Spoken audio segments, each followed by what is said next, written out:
I want to bring out a guy, he's a Jew from New York, a regular here. Give it up to the one and only Jeff Simon! Give it up for Scotty! How's everybody doing tonight? Yeah. Where the fuck's the snow, you know? Like Scotty said, I'm a Jew from New York. Any Jews here? Who? Where? Any Jews? Any big? I don't see any big noses here. Where? You're a Jew? Do you own a Mercedes? No. Summer house in the Hamptons? No. Seasons tickets to the Knicks and Rangers? No. You're not a Jew. You're not a Jew. And no other Jews here? No other? All right. Well, yeah.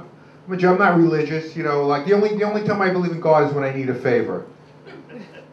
Like if I owe somebody money and he's dying, I'll say to God, please God, no miracles, just let the motherfucker die, you know? And if, you know, if I'm sick and I'm going to the doctor, I'll say, please God, anything but cancer, you know? I hope you're not still mad at me for marrying that shiksa. You know what a shiksa is, right? Yeah. Girl, yeah, you do. I know you do. And I was born in Brooklyn, Brookdale Hospital. Used to be known as Bethel Hospital, but they changed it to Brookdale in '42 when Hitler was winning the war.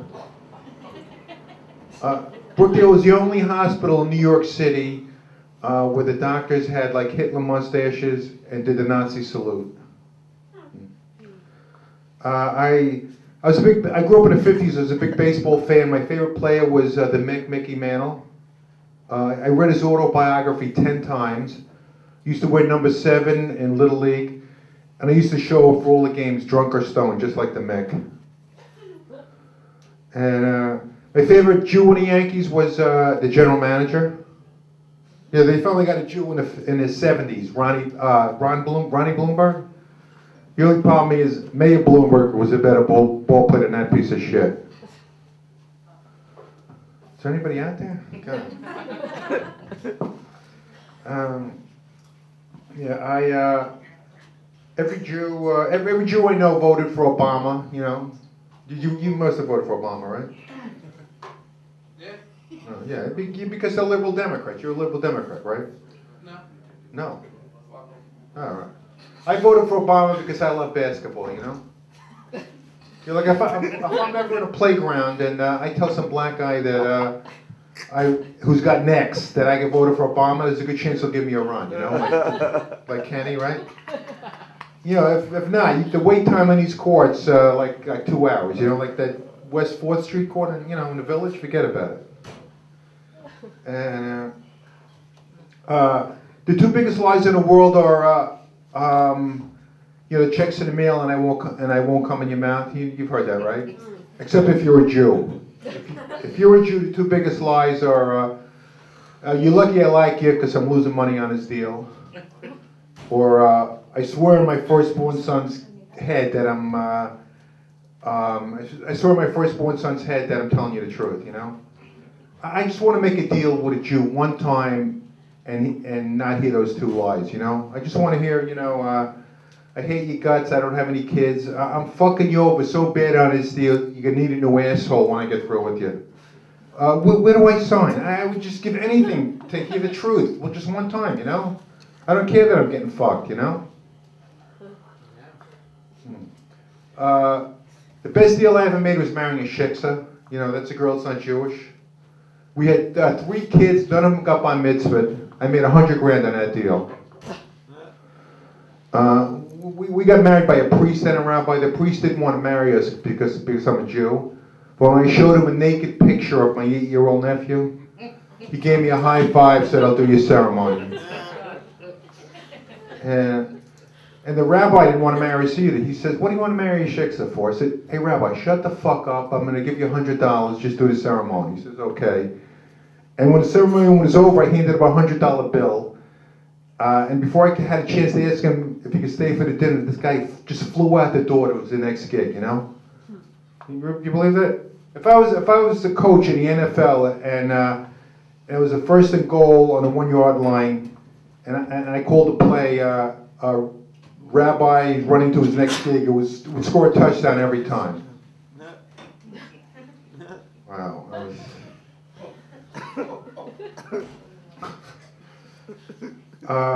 I just Harvard University just published a study on human behavior. I don't know if you ever heard, if you've read about it. The purpose of the study was to determine who's getting the hottest chicks, you know? Which guys are getting the hottest women, you know? And it turns out that the number one group is men with like shaved heads and tattoos. They're getting all the 9s and 10s, you believe that? I swear to God. And then very short guys are in the number 2 group. Very short guys. And the reason is women are attracted to these guys because their confidence level is like off the chart. You know, their confidence level, you know? But women are also attracted to like money. That's why Upper East Side Jews came in 3rd place. And black guys with 10-inch cocks came in 4th place. I mean, you believe this? That's why the study, the credibility, I can't believe a study where Jews beat out black guys with 10-inch cocks when it comes to being attracted to women, you know?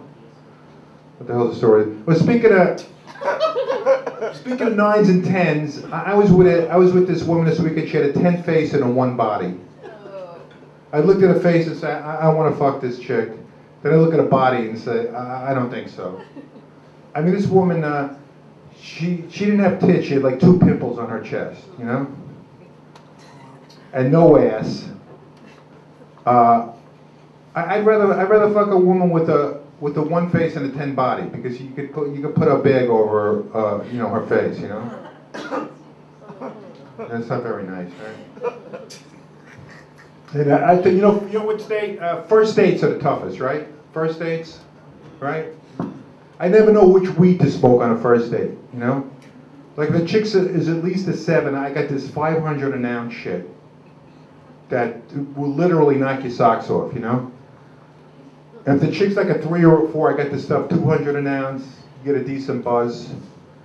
If the chick's like a 1 or a 2, I get this 10-year-old shit that I won't throw it out because I'm a cheap Jew, you know? Does anybody smoke weed here? What the fuck's going on here?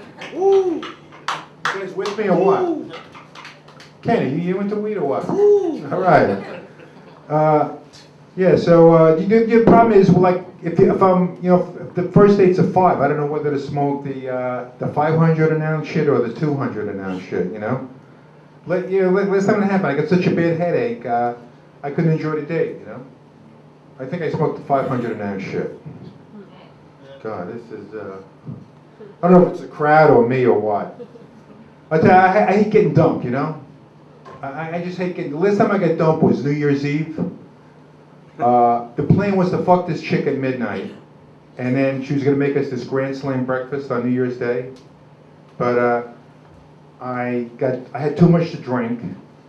I didn't have my Viagra, and I didn't have a bag to put over her face. She was hideous looking, and I couldn't fuck her, you know. And then she got really upset, you know.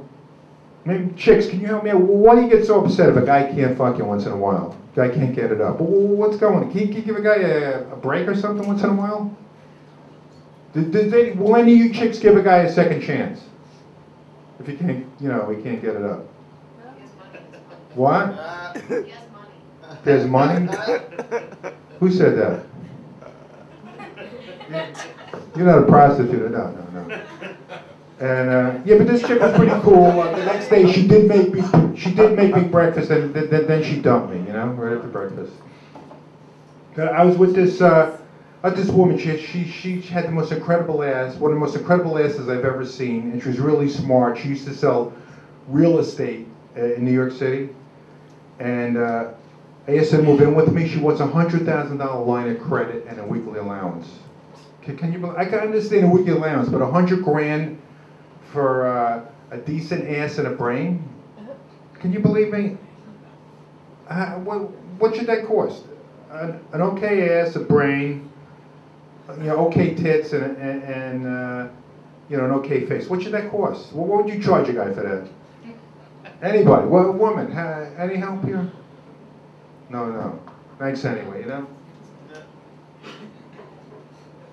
I think it's worth like 5 or 10 grand, not 100 grand, you know? Wow. And,